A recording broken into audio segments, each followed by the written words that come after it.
Rachel, thanks so much for coming on the podcast. Much appreciated. Thanks for having me. Yeah, I'm delighted. I always like to use jumping as a jumping off point. Just tell us a bit about who you are, what you're doing, and how you got to where you are today. Sure. So I'm the CEO of Advanced Outdoor Solutions, which is a third-party management company in the outdoor hospitality world. So we design, develop, build, and manage RV resorts, campgrounds, glamping resorts across the United States, US, and Mexico, and Canada. And I started in the industry about 18 years ago with our founder. And I started in Ocean City, Maryland, face painting little kids and doing kids activities around the park, and we just kind of grew to where we are today through that park was sold, and so Kathleen started consulting, which was supposed to be her retirement plan, and here we are. And so, how many locations are there? It seems you mentioned a lot of countries, and you're across the country. It says to me that there's a lot under your purview. Yeah, we operate in 23 states on the management side. On the design and development side,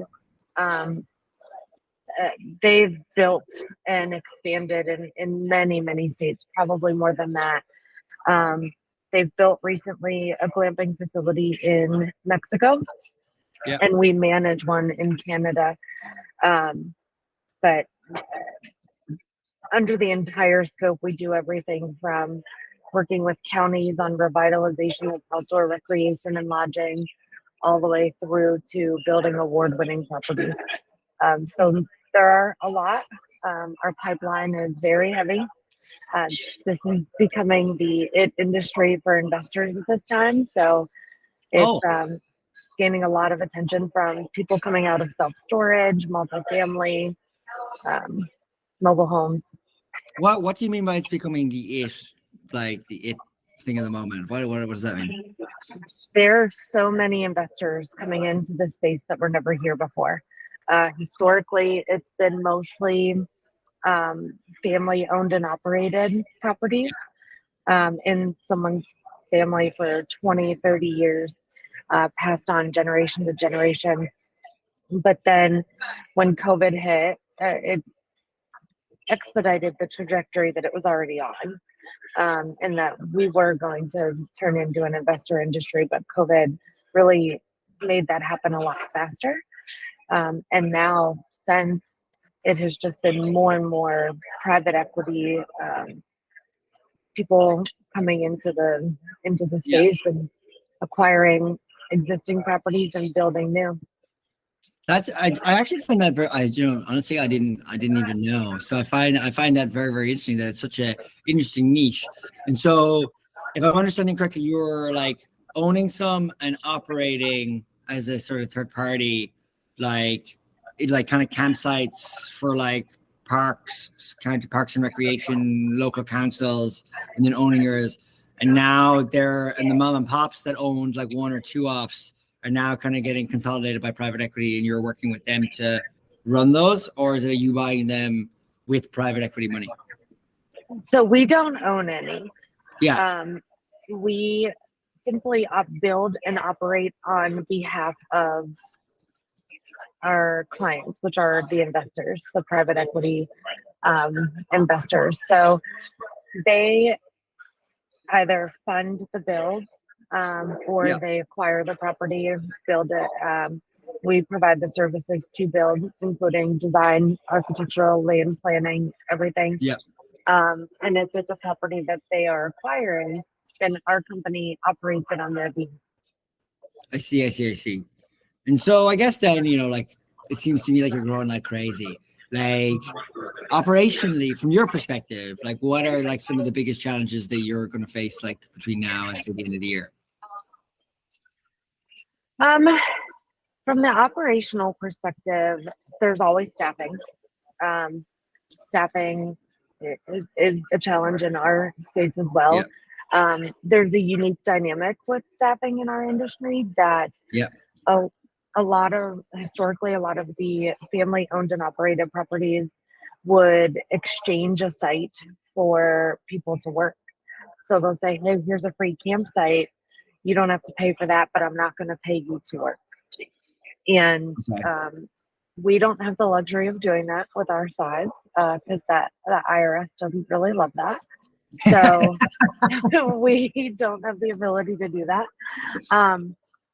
We do pay them. They can still have a free site sometimes, but just like every other industry, the demands of, not even demands, it's probably not the right word, but the requirements or necessary requirements of the employees is becoming so much so that sometimes it's unreasonable um, for the budget that you have, or you're in a market where it's hard to source people. Yeah. So that's always a challenge. Um, and other than that, I think just the changes in the industry itself, with it's going from family owned and operated to more of a corporate environment.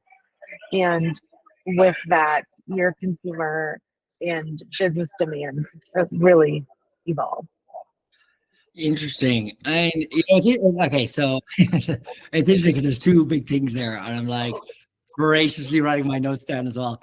So you're saying there, okay, like staffing is like a unique dynamic, and it's actually quite interesting to hear the comparison to the then versus the now, in the sense that you're saying that like basically before these sort of campsites or the whatever the facility that was there would offer lodging basically for free in exchange for somebody to work there and put in a number of hours. And that was able to cover basically their sort of hiring gap or their hiring needs. And now because, well, always because of Uncle Sam, but now because you're a larger organization, those kind of other that kind of behavior is not really possible anymore. That you now need to like basically like source people to come in and work in the facilities, and now presents a new challenge because I guess these facilities are far away and there's not really like lodging, and like it's interesting. I mean, like I hear from everybody anyway, so you're not alone. First and foremost, that hiring is just a very big challenge, like the number one across basically everyone I hear. Like it's that, or it's typically like food, and that's like sort of energy costs. Like so, your lots of hotels and lots of restaurants will obviously say food because that's what they was a huge P&L item for them, and obviously inflation. But it's interesting in your context that it's like hiring, and obviously this revolution but from mom and pop owned and operated to now like private equity being involved. And I guess to lean into like the second point there, the transition from to private equity, what is the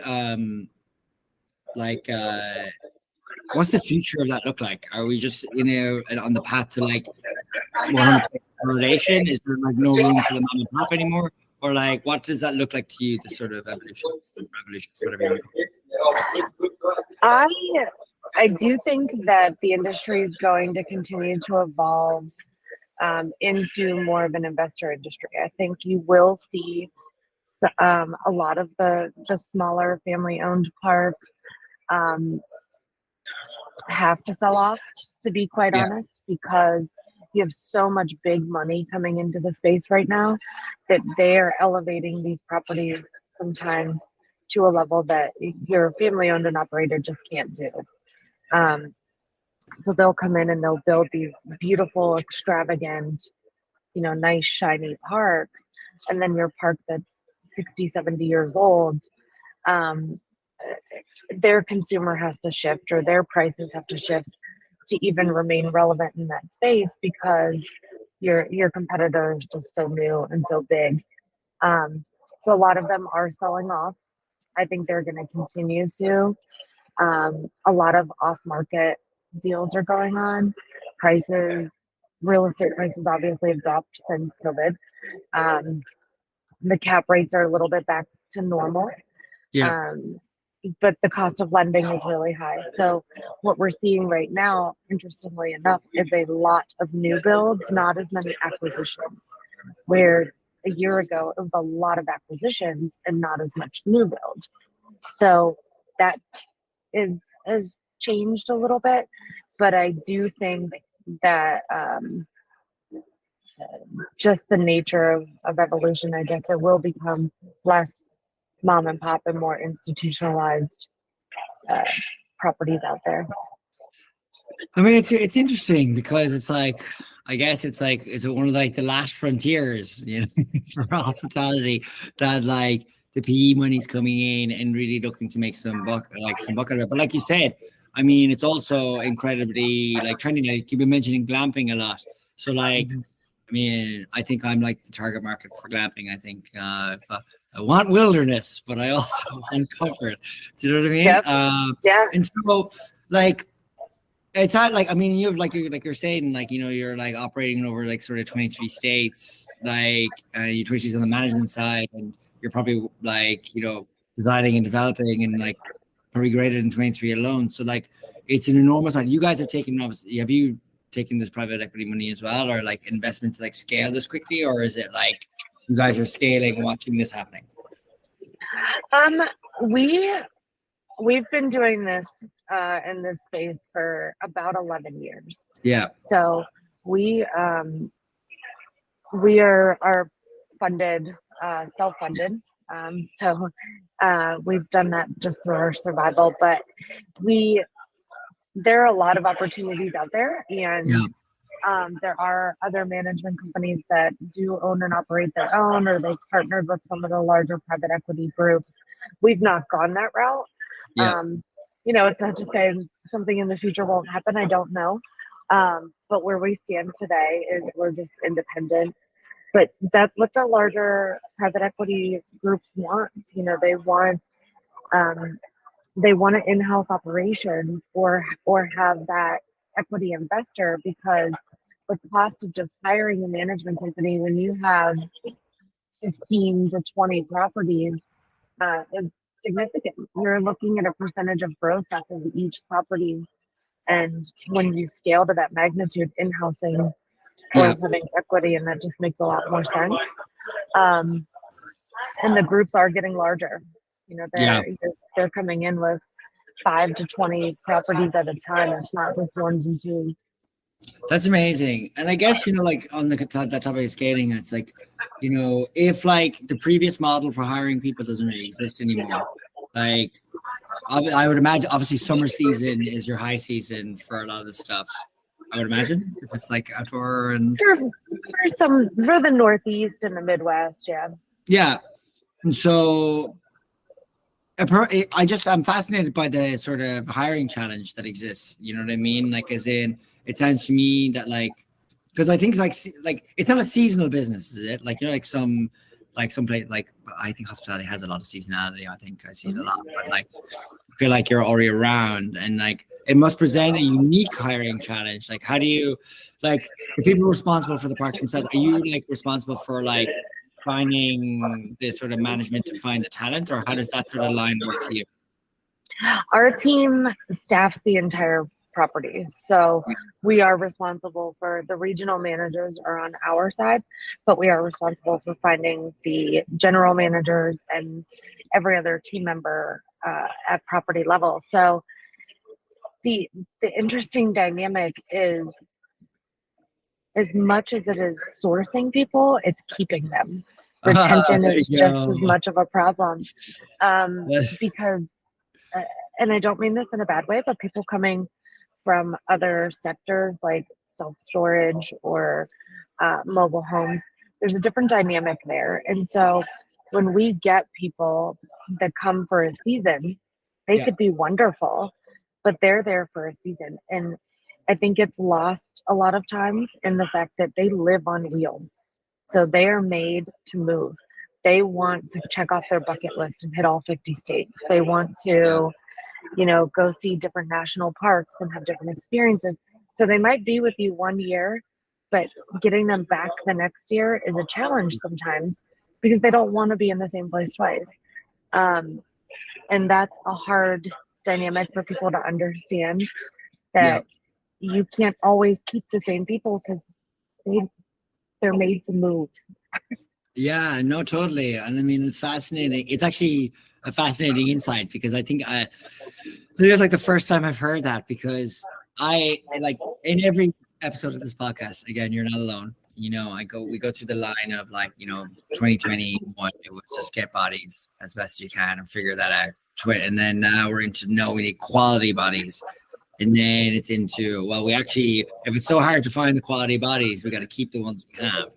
And so sounds like you're presenting a unique challenge on top of that, because of the nature of the business itself, is that people don't want to stay because the people that would work there in the first place seem to be kind of like wanderlusty. Is that what I'm kind of hearing? Sometimes there's always an element of that. Yeah. Yeah.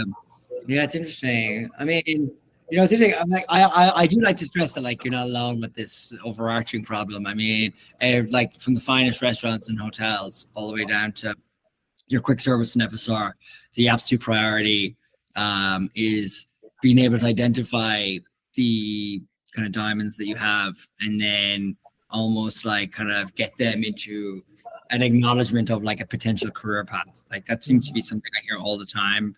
And then like, on the topic of retention, then, because you'd mentioned earlier in the call, which I thought was interesting, that the requirements of the employees is becoming kind of unreasonable.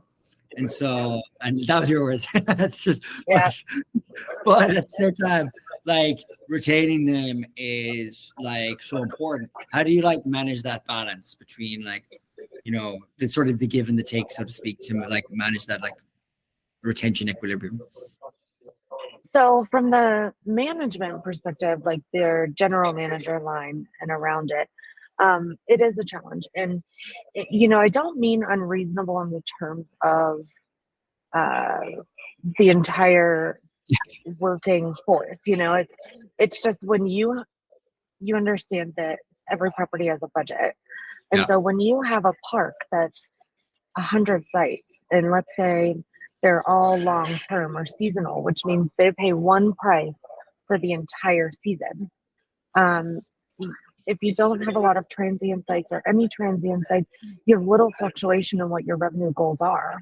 So you have a tighter budget there, and it is harder sometimes within those confines to offer someone the money that they want or they need. And I don't think the salary expectations necessarily are unreasonable for people to have a living wage. They just don't align with what our budgets allow for. Yeah. So we do have to find ways to incentivize them. And our company is huge on training. We're huge on inclusivity. We're really big on creating new processes and including everybody. We have initiatives, incentives for initiatives and process changes. We have an advisory committee that the GMs take part in to help us as an organization be better, bridge that gap between the corporate office and what happens on the ground.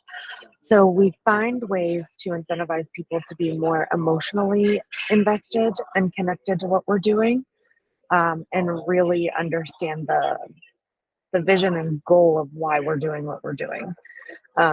We also offer a lot of training. We do offer 2 different career path programs. Nice. For people who, let's say they're a front desk person and they're 20, 21, and they think someday they want to be a general manager. We have a course to put them through. It's a year-long program where they have a sponsor and somebody else to help them.